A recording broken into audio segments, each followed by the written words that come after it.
Hey guys, Taylor here. I'm coming at you with part 2 of how to get heatless waves / curls. Now it's time to actually put the curls in. A big issue I see is that a lot of people have their hair too wet when they try to put the heatless curling rods in, and it makes it so their hair doesn't fully dry in the rods, and so the waves don't really stay when you take them out the next morning. The way to get around that is either take a shower earlier in the day so that your hair is just slightly damp when you're doing the heatless rods, or you can use a spray bottle like I normally do, and you can spray down your hair, get it slightly damp, and then go from there to styling. I always prep my hair with the DevaCurl Flexfactor Curl Protection and Retention Primer.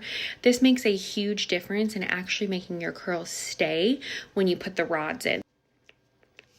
Squirt a little and just run through your hair. Easy peasy. There's many ways, many tools to use to do the heatless waves. I found with my long hair what works best is these Kitsch satin wrapped flexi rods.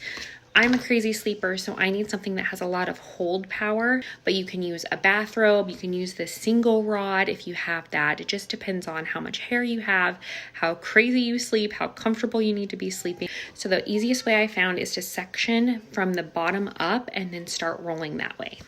So we're just gonna take the end of one rod, roll up through our hair like this, and then these kind of just snap into place. So I snap them pretty hard so they hold, and they just hold like that.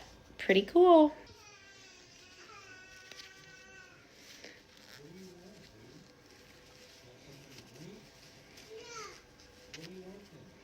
Okay guys, we are all wrapped up. I'm gonna go to bed. We're gonna sleep with this overnight and then meet you in the morning to unwrap and reveal the final look.